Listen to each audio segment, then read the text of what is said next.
പലതരത്തിലുള്ള ദോശകൾ നമ്മൾ ഉണ്ടാക്കലില്ലേ? അപ്പൊ ഇന്നൊരു വെറൈറ്റി ആയിട്ട് ഒരു ബൺ ദോശ ഉണ്ടാക്കിയാലോ? വളരെ ഈസിയായി ഉണ്ടാക്കാൻ പറ്റിയ ഒരു റെസിപ്പിയാണിത്. അതേപോലെ തന്നെ അതിന്റെ കൂടെ കഴിക്കാൻ പറ്റിയ നല്ലൊരു തക്കാളി ചട്നിയും കൂടി ഞാൻ ഉണ്ടാക്കുന്നുണ്ട്. അപ്പോൾ ഇതെങ്ങനെയാ ഉണ്ടാക്കുന്നത് നമുക്കൊന്ന് നോക്കിയാലോ? അതിനായി ഒരു ബൗളിലേക്ക് 2 കപ്പ് റവ ചേർത്ത് കൊടുക്കുന്നുണ്ട്. ഞാനിവിടെ വറുത്ത റവയാണ് ചേർത്ത് കൊടുക്കുന്നത്. അപ്പോൾ ഏത് റവയാണെങ്കിലും ചേർത്ത് കൊടുക്കാം. ഇനി ഇതിലേക്ക് ഒരു 1/4 കപ്പ് തൈര് ചേർത്ത് കൊടുക്കുന്നുണ്ട്.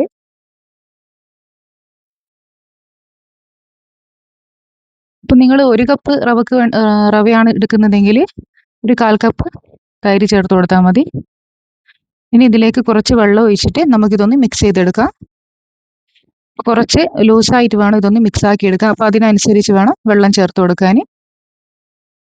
ഇപ്പൊ ഞാനൊരു 1.5 ഗ്ലാസോളം വെള്ളം ഇതിലേക്ക് ചേർത്ത് കൊടുത്തിട്ടുണ്ട്. ഇനി നമുക്കിതൊരു 10 മിനിറ്റ് ഒന്ന് റെസ്റ്റ് ചെയ്യാൻ വെക്കാം. ഇനി ഇത് 10 മിനിറ്റ് കഴിഞ്ഞ് ഞാനിത് ഒരു മിക്സിയുടെ ജാറിലേക്ക് ഇട്ട് കൊടുക്കുന്നുണ്ട്. ഇപ്പോൾ ഇതാ ഫുള്ളായിട്ട് ഇതിലേക്ക് ഇട്ട് കൊടുത്തിട്ടുണ്ട്. ഇനി നമുക്കിതൊന്ന് അരച്ചെടുക്കണം. അപ്പോൾ ഇതിലേക്ക് നമ്മൾ കുറച്ചും കൂടി വെള്ളം ഇതിലേക്ക് ചേർത്ത് കൊടുക്കുക. ഇനി നല്ല ഫൈനായിട്ട് വേണം ഇതൊന്ന് അരച്ചെടുക്കാൻ. അപ്പോൾ ഞാനിതാ ഇതേപോലെ അരച്ചെടുത്തിട്ടുണ്ട്. ഇപ്പോൾ ഇതാ ഇത്ര ലൂസിൽ വേണം നമ്മൾ അരച്ചെടുക്കാൻ. അപ്പം വെള്ളം അധികമായി പോകാൻ പാടില്ല. ഇനി ഇതിലേക്കുള്ള ഫില്ലിങ്സ് തയ്യാറാക്കാം. അതിനായി ഒരു പാനിലേക്ക് കുറച്ച് വെളിച്ചെണ്ണ ഒഴിച്ചു കൊടുക്കുക.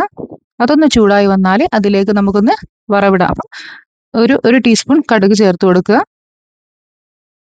ഇനി ഇതിലേക്ക് ഒരു സവാള ചേർത്ത് കൊടുക്കുക. അപ്പോൾ സവാള ചെറിയ പീസാക്കിയിട്ട് കട്ട് ചെയ്തതാണ്. അത് നമുക്കിതിലേക്ക് ചേർത്ത് കൊടുക്കുന്നുണ്ട്. ഇനി നമുക്കിതൊന്ന് മിക്സ് ചെയ്തെടുക്കാം. ഇനി ഇതിലേക്ക് അരമുറി ക്യാപ്സിക്കം ചേർത്ത് കൊടുക്കുക. ക്യാപ്സിക്കം വേണമെങ്കിൽ ചേർത്ത് കൊടുത്താൽ മതി. അപ്പോൾ നിങ്ങളടുത്ത് ക്യാരറ്റ് ആണെങ്കിൽ ക്യാരറ്റ് ഒക്കെ ചേർത്ത് കൊടുക്കാം. പിന്നെ ഇതിലേക്ക് ഒരു 2 പച്ചമുളകും ചേർത്ത് കൊടുക്കുന്നുണ്ട്. ഇനി ഇതെല്ലാം കൂടി ഒന്ന് മിക്സ് ആക്കി എടുക്കാം.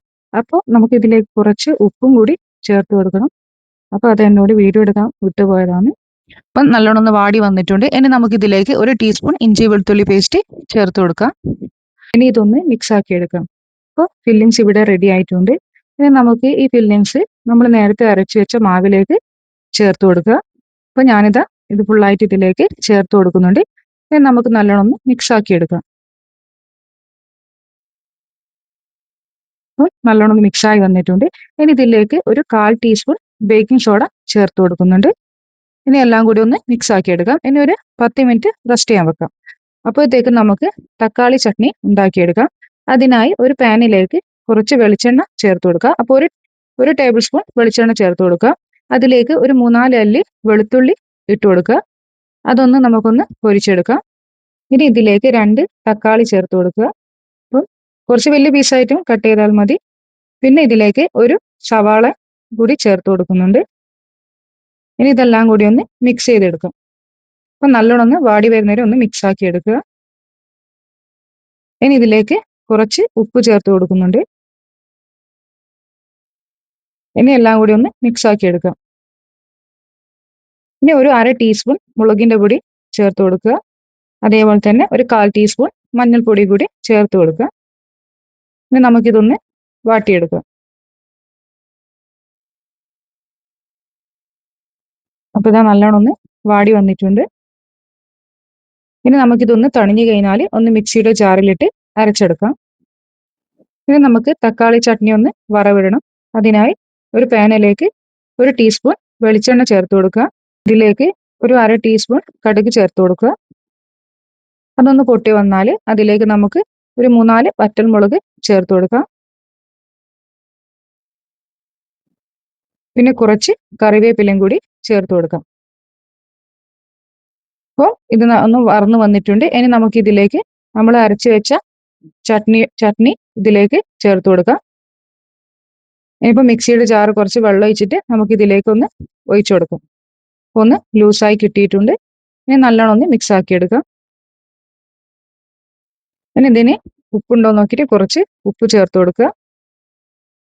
ഇനി നല്ലോണം ഒന്ന് ഇളക്കി കൊടുക്കുക. അപ്പോൾ ഇതാ നല്ല തക്കാളി ചട്നി ഇവിടെ റെഡി ആയിട്ടുണ്ട്. അപ്പോഴത്തേക്ക് നമ്മുടെ ദോശമാവ് റെഡി ആയിട്ടുണ്ട്. നമുക്കൊരു വെള്ളാപ്പച്ചട്ടിയിലാണ് ഇത് ഉണ്ടാക്കിയെടുക്കുന്നത്. അപ്പോൾ വെള്ളാപ്പച്ചട്ടിയിൽ കുറച്ച് എണ്ണ ഒഴിച്ചു കൊടുക്കുക. 1 ടേബിൾ സ്പൂൺ എണ്ണ ഒഴിച്ചു കൊടുത്താൽ മതി. അപ്പോൾ എല്ലാ ഭാഗത്തേക്കും ഒന്ന് ചുറ്റിച്ചു കൊടുക്കുക. 1 സ്പൂൺ മാവ് ഒഴിച്ചു കൊടുക്കുക. അപ്പോൾ എൻ്റെ ഇത് ചെറിയ സ്പൂണാണ്, ഞാൻ കുറച്ചും കൂടി ഇതിലേക്ക് ഒഴിച്ചു കൊടുക്കുന്നുണ്ട്. ഇനി നമുക്കിതൊന്ന് അടച്ചു വെച്ച് വേവിക്കണം. ഒരു മീഡിയം ഫ്ലെയിമിൽ വെച്ചിട്ട് വേണം ഇതൊന്ന് വേവിച്ചെടുക്കാൻ. ഒരു 5 മിനിറ്റ് ഒക്കെ മതി ഇത് ഒരു ഭാഗം വെന്ത് വരാൻ. ഇനി നമുക്കിതൊന്ന് മറിച്ചിട്ടിട്ട് ഒന്നുകൂടി വേവിച്ചെടുക്കാം. ഇനി ഒന്നുകൂടി നമുക്ക് അടച്ചു വെച്ച് വേവിക്കാം.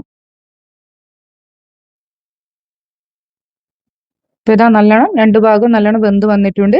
ഇനി നമുക്കിതൊരു പ്ലേറ്റിലേക്ക് മാറ്റാം. ഇനി ബാക്കിയുള്ളതും ഇതേപോലെ തന്നെ നമുക്ക് ഉണ്ടാക്കിയെടുക്കാം. അപ്പോൾ ഞാൻ 1.5 സ്പൂൺ ഇതിലേക്ക് ഒഴിച്ചു കൊടുക്കുന്നുണ്ട്. ഇനി നമുക്കിതൊന്ന് അടച്ചു വെച്ച് വേവിച്ചെടുക്കാം. അപ്പോൾ ഇതാ അടിപൊളി ബൺദോശ ഇവിടെ റെഡി ആയിട്ടുണ്ട്. അതേപോലെ തന്നെ നല്ല സൂപ്പർ ചട്നി ഇവിടെ, തക്കാളി ചട്നിയും കൂടി ഇവിടെ റെഡി ആയിട്ടുണ്ട്. അപ്പോൾ നിങ്ങൾ എന്തായാലും ഇതൊന്ന് ട്രൈ ചെയ്ത് നോക്കുക. അതേപോലെ വീഡിയോ ഇഷ്ടപ്പെട്ടാൽ ലൈക്കും കമന്റും ചെയ്യുക. സബ്സ്ക്രൈബ് ചെയ്താണ് വീഡിയോ കാണുന്നതെങ്കിൽ ഒന്ന് സബ്സ്ക്രൈബ് ചെയ്ത് സപ്പോർട്ട് ചെയ്യണേ. അപ്പോൾ ഇത് ഇഷ്ടപ്പെട്ടിട്ടുണ്ടെങ്കിൽ ഒന്ന് കമന്റും കൂടി ചെയ്യണേ. Okay, by.